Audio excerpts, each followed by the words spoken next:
Bismillahirrahmanirrahim. Assalamualaikum warahmatullahi wabarakatuh. Selamat berjumpa kembali para sahabat, dimanapun Anda berada di seluruh penjuru Nusantara maupun di mancanegara. Kembali berjumpa dengan penyiar Anda, Abu Salam Matorik, memancar dari Kota Makassar, Sulawesi Selatan, Indonesia, melalui channel kesayangan Anda, Khairil Anas TV.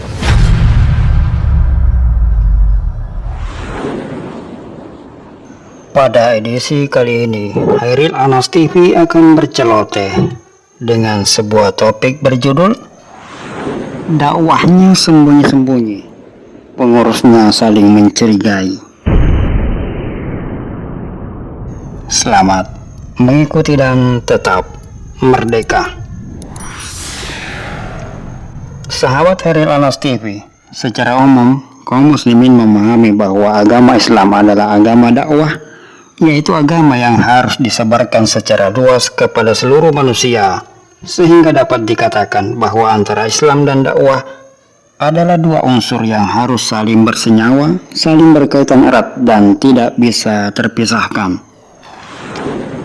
Berdakwah adalah cara mengembangkan dan menghidupkan agama Islam. Selain itu, Islam juga merupakan agama universal yang mengajarkan dan memerintahkan kepada pemeluknya untuk melakukan sosialisasi sebagai aktualisasi dari hablum minallah dan hablum minan nas.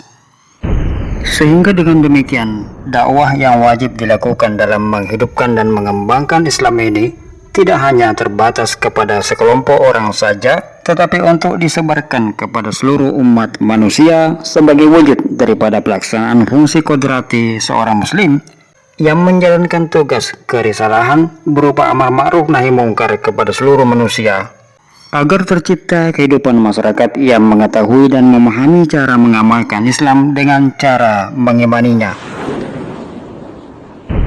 Berangkat dari pemahaman itu, maka dapat dikatakan bahwa Islam tidak mengenal dakwah yang secara eksklusif, tertutup, atau hanya untuk segelintir orang saja. Sebagai agama universal, sifat dakwah yang ada di dalam Islam adalah bersifat wajib dan ditujukan kepada seluruh manusia, sebab tujuan dakwahnya mengajak untuk menyembah kepada Allah yang menciptakan seluruh manusia itu. Dan semua manusia memiliki kedudukan yang sama dalam menjalankan kewajiban menyembah Allah Sang Pencipta sebagai aktualisasi pengabdian seorang hamba kepada Rabb-Nya. Allah dengan tegas menyatakan agar kaum muslimin melaksanakan dakwah, dan mereka yang melaksanakannya dinyatakan sebagai orang yang beruntung dan menjadi umat terbaik. Penegasan itu dapat kita baca dalam surat Al-Imran yang berbunyi, "Dan hendaklah ada di antara kamu segolongan umat yang menyeru kepada kebajikan, menyuruh kepada yang ma'ruf, dan mencegah dari yang mungkar. Mereka itulah orang-orang yang beruntung." Yang menarik kita amati bahwa kewajiban berdakwah itu sudah ada bersamaan sejak pertama kalinya Islam datang ke planet bumi ini. Dan hingga kini, aktivitas dakwah sudah semakin mudah dilakukan, sebab berdakwah relevan dan cocok dilakukan dengan cara apapun, secara lisan maupun tulisan, secara manual maupun secara digital. Di era kemajuan teknologi saat ini, dakwah dapat diaktualisasikan dengan makin mudah secara luas kepada siapapun dengan berbagai model pendekatan, baik secara lisan, tulisan, audio, visual, dengan berbasis digital dengan lintas batas. Sehingga sangat aneh bila ada sekelompok orang yang berdakwah hanya kepada segelintir orang dari kelompoknya saja. Dan yang paling lucunya lagi, kelompok ini mengaku sebagai lembaga dakwah Islam, namun tidak pernah berdakwah secara terbuka di hadapan halayak kaum muslimin. Salah satu penyebab mereka enggan berdakwah di hadapan kaum muslimin karena ajaran yang mereka sampaikan kepada pengikutnya memang berbeda dengan ajaran Islam yang dipahami secara umum oleh kaum muslimin. Organisasi kemasyarakatan yang berbasis keagamaan ini menganut sebuah konsep taqiyah, yakni bermuka dua, lain di luar, lain di dalam. Di luar, mereka mengaku tidak mengkafirkan atau menajiskan kaum muslimin di luar kelompoknya, namun secara ke dalam, justru ajaran takfiri, menganggap orang lain selain golongannya sebagai kafir, dijadikan sebagai akidah atau pokok ajaran. Hal itulah yang menjadikan kelompok ini melakukan dakwah secara sembunyi-sembunyi, karena banyak sekali jenis ajaran yang mereka dakwahkan secara khusus di internal mereka, yang disebut sebagai bitonah, yang apabila didakwahkan secara keluar bisa berakibat sangat fatal.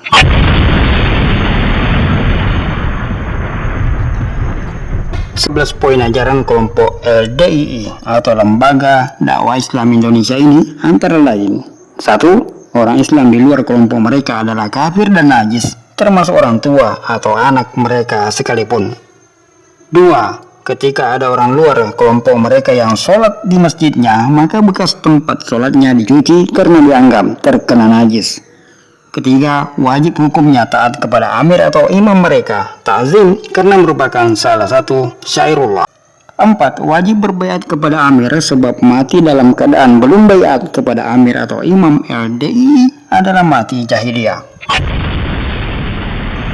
Yang kelima, ilmu yang bersumber dari Al-Quran dan Al-Hadis yang boleh diterima dan diamalkan hanyalah yang telah mangkul dari imam mereka. Selain itu haram untuk diikuti dan tidak boleh diamalkan.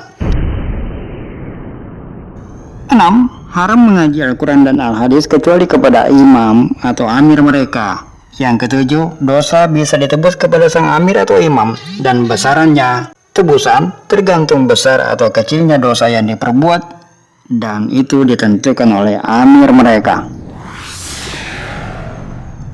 Yang kedelapan, harus tertib membayar infak, sedekah, dan zakat kepada imam. Selain kepada imam adalah haram. Yang kesembilan, harta zakat, infak, dan sedekah yang sudah diberikan kepada amir haram ditanyakan catatannya maupun penggunaannya.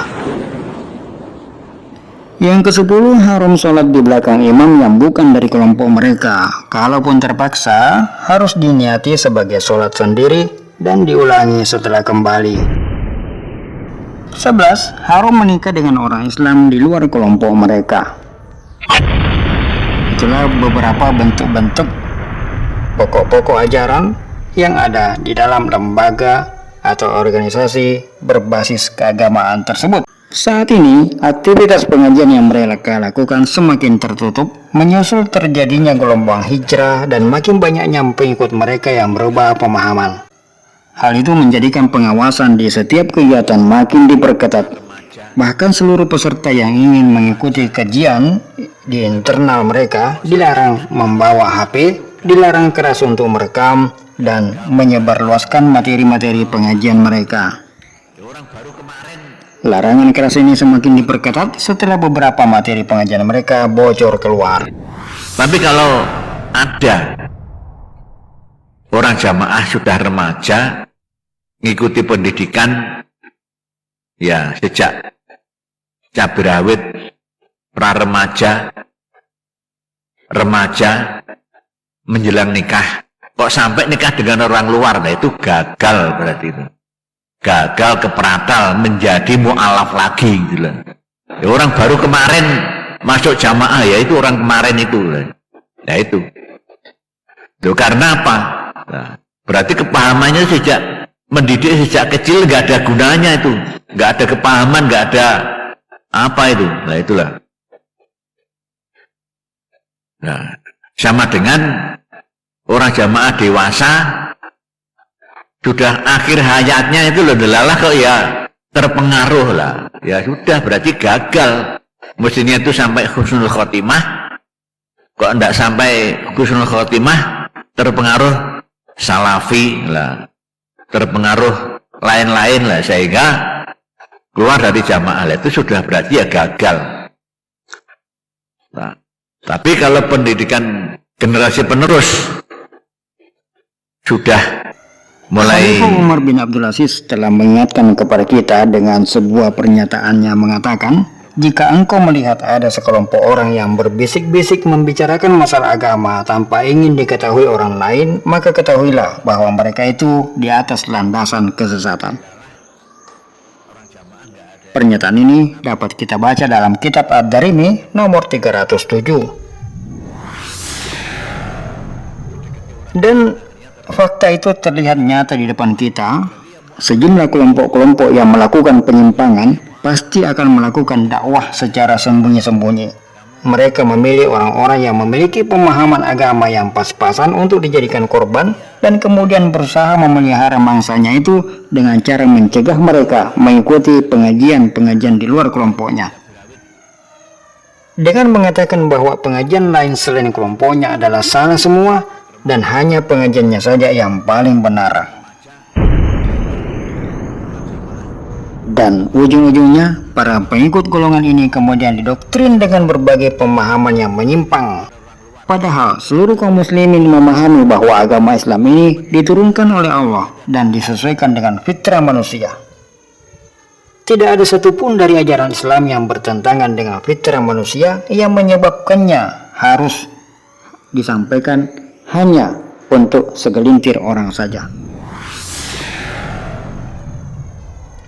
Nabi Shallallahu Alaihi Wasallam bersabda yang artinya, sungguh kutinggalkan kalian di atas agama yang terang malamnya bagaikan siangnya. Tidak ada yang menyimpang darinya sepeninggalku kecuali orang yang binasa.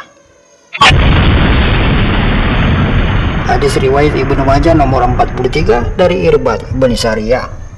Terang yang dimaksud dalam hadis itu adalah agama yang argumen dan penjelasannya sangat gamblang, terang benderang, dan tidak mengandung kesamaran sama sekali. Maka binasalah orang-orang yang menyimpangkan agama Islam ini dan mendakwahkannya secara sembunyi-sembunyi. Sekian ulasan kali ini. Mohon maaf atas segala kekurangan. Barakallahu fikum wa jazakumullahu khair. Wassalamualaikum warahmatullahi wabarakatuh.